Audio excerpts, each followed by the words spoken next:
శాంతి, ఎక్కడికి వెళ్ళొస్తున్నావు? నాకు తెలుసు. నువ్వెక్కడికి వెళ్ళొస్తున్నావో నాకు తెలుసు. ఎందుకు వెళ్ళొస్తున్నావో కూడా నాకు తెలుసు. చూడు శాంతి, చిన్నప్పటి నుంచి అన్నీ నీ ఇష్ట ప్రకారమే చేశాను. ఆఖరికి నీ పెళ్లి విషయంలో కూడా నీ ఇష్టాన్ని ఒప్పుకున్నాను. కానీ వాళ్ళ నీ ఇష్టాలు నా ఉద్యోగానికి మచ్చ తెస్తున్నాయి. డిపార్ట్మెంట్లో నా పరువును తీస్తున్నాయి. డాడీ, మంచికి సాయం చేస్తేనే పోయే పరువు పరువు కాదు డాడీ, బరువు. దాన్ని నేను మోయలేను. ఏమిటా మంచి? ఒక కూనీ కొడుతూ తిరగటం నీ దృష్టిలో మంచా? అతన్ని కూనీ కోరనుకోవడం మీ దృష్టిలోపం డాడీ. జీవితంలో భాగమైన ఉద్యోగానికి మచ్చొచ్చిందనే మీరింత బాధపడితే, జీవితాంతం కావాలనుకున్న నా మనిషికి మచ్చొస్తే నేనెంత బాధపడాలి? అవన్నీ నాకు అనవసరం. పోలీస్ ఆఫీసర్ కూతురు ఒక నేరస్తుడితో తిరగటం, ఇది నేను సహించలేని విషయం. మాటి మాటికి అతన్ని నేరస్తుడు అంటే నేను భరించలేను. నువ్వు భరించినా భరించలేకపోయినా కొద్ది రోజుల్లో వాడికి నా చేతులతోనే సంఖ్యలు వేస్తాను. అప్పుడేం చేస్తావు? You can't do it daddy, you can't. న్యాయానికి సంఖ్యలు వేయడం ఆ దేవుడి వల్ల కూడా కాదు. Mind it.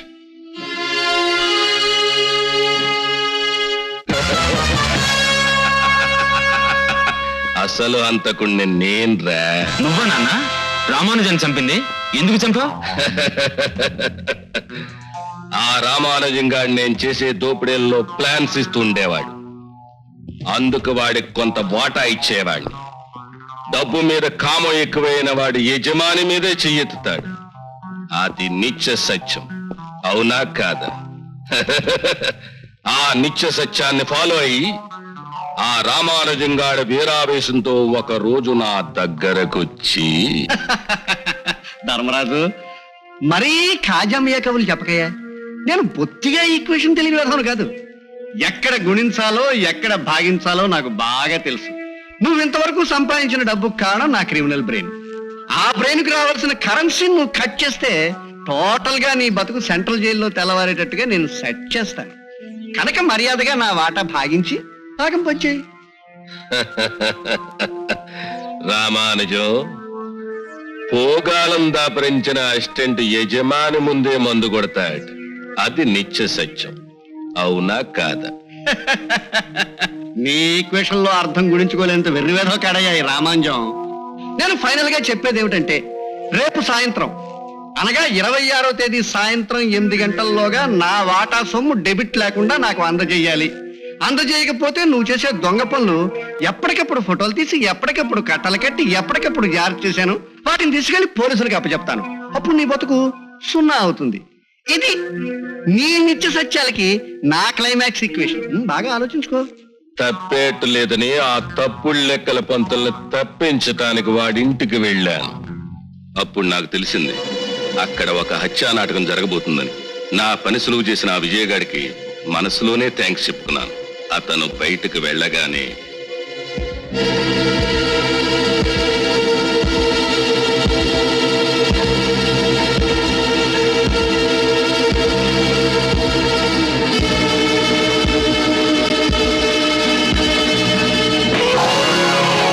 అతని నాటకానికి వాడి జీవితానికి తెర వేసి తెరచాటుకు వచ్చేశాను. ఇప్పుడు ఆ విజయగాడు పోలీసుల నుంచి తప్పించుకున్నాడు.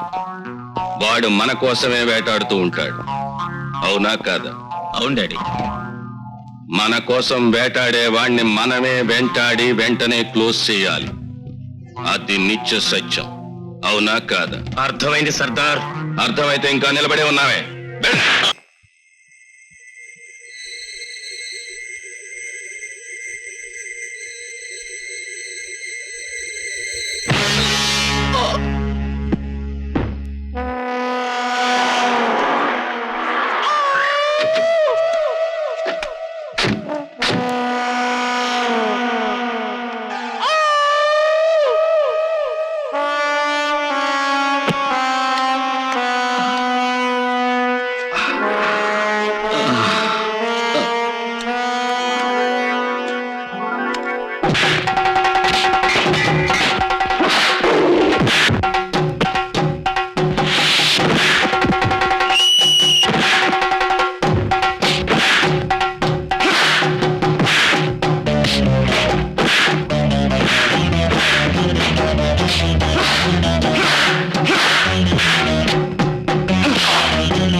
ఎవరు పంపించింది చెప్పరా?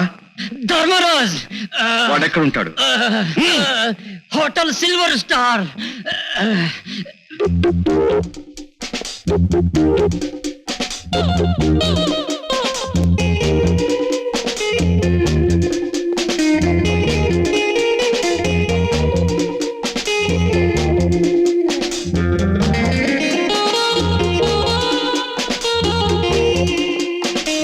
ఏం కావాలి sir? 2 single tea. Excuse me, 2 soft drink. Vijay, thank you.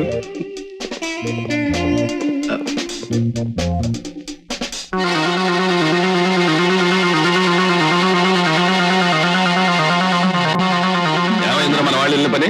Sir, మీరు పంపించిన రౌడీలు విజయ్ చేతిలో దెబ్బలు తిన్నారు. జగ్గు మీరు ఎక్కడే ఉంటారని చెప్పేశాడు. విజయ్ రామానుజన్ చంపిన వాడిని గుర్తుపెట్టాను. వాడే. అంటే వాడు తప్పకుండా ఇక్కడికి వస్తాడన్నమాట.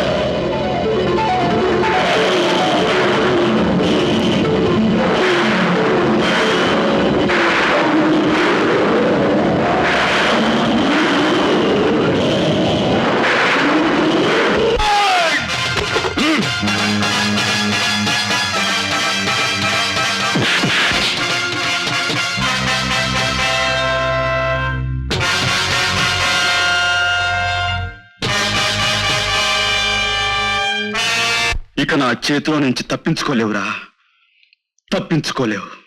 ఏమిటి విజయ్, ధర్మరాజుని చూడగానే అలా ఆవేశపడ్డావు? ఈ ధర్మరాజు ఈ రోజున ఈ హత్య విషయంలో నా జీవితంలోకి ప్రవేశించలేచండి. 15 సంవత్సరాలకు ముందే నా జీవితంలోకి వచ్చి నా గుండెలో భయంకరమైన చిచ్చు పెట్టాడు. ఏమిటి విజయ్ నువ్వు చెప్పేది? అవును చంటి, 15 సంవత్సరాల క్రితం ఊరి బయట ఉన్న మా పెట్రోల్ బంకు దగ్గర ఓ రోజు రాత్రి ఒకడిని అతి దారుణంగా పొడిచి చంపేశాడు ఈ ధర్మరాజు. అది కళ్ళారా చూసిన మా నాన్న కోర్టులో సాక్ష్యం చెప్పాలనుకున్నాడు. ఆ విషయం తెలుసుకున్న ధర్మరాజు ఓ రోజు రాత్రి, ఆ అర్ధరాత్రి సమయమున సత్యశీలుడైన ఆ రాజును సంహరించుటకు ఒక రాక్షసుడు వచ్చెను. చదువుతుండు, ఇప్పుడే వస్తాను.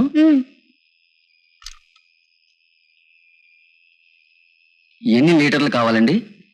నిన్ను కాల్చి తగలెట్టడానికో 80 లీటర్లు కావాలి.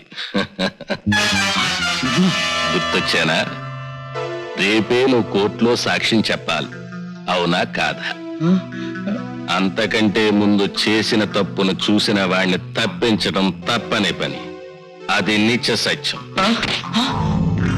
నన్నే చట్టానికి పట్టిద్దాం అనుకున్నావరా లుచ్చ?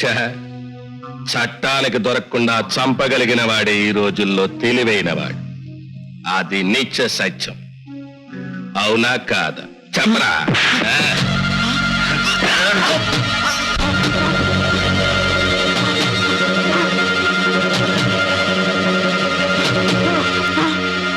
పరిగెత్తు, పరిగెత్తు.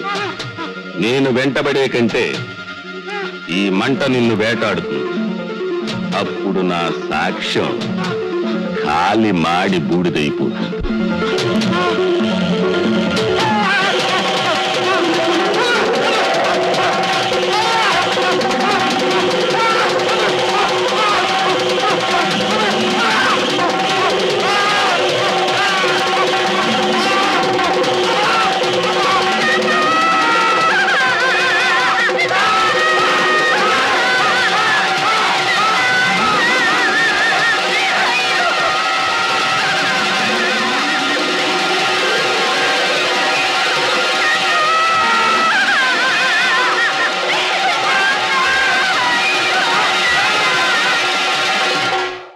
విజయ్,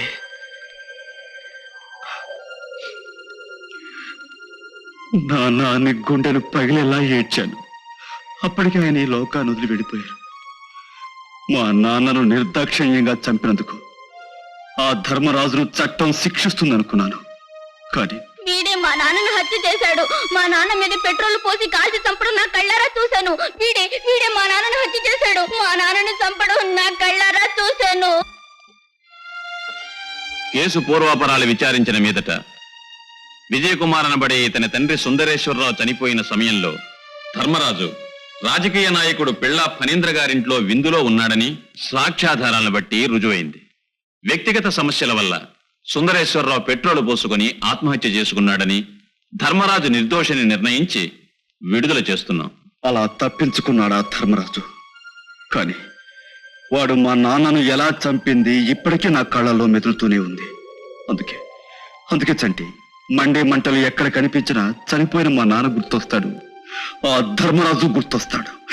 ఆ క్షణంలో నేనే మర్చిపోతాను. విజయ్, ఎప్పుడు ఏమీ తెలియనట్టు ఎంతో సరదాగా ఉండే నీలో ఇంత ఆవేదన ఉందా? ఆవేదనే కాదు చంటి, ఆ ఆవేదనలో చెప్పలేని ఆవేశం, ఆ ఆవేశంలో కడుపు రగిలిపోయే ప్రతీకారం ఉన్నాయి. ఇన్నేళ్లకు ఆ ధర్మరాజు నాకు కంటపడ్డాడు.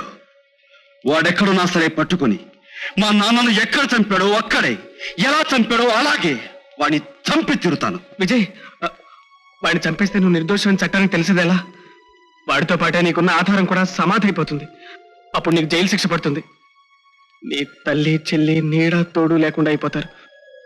చంటి, ఈ ఆలోచన నాకు లేదనుకున్నావా? వాడిని చట్టానికి అప్పగించి నేను నిర్దోషినని నిరూపించుకుంటాను. ఆగిపోయిన నా చెల్లెలు పెళ్లి చేస్తాను.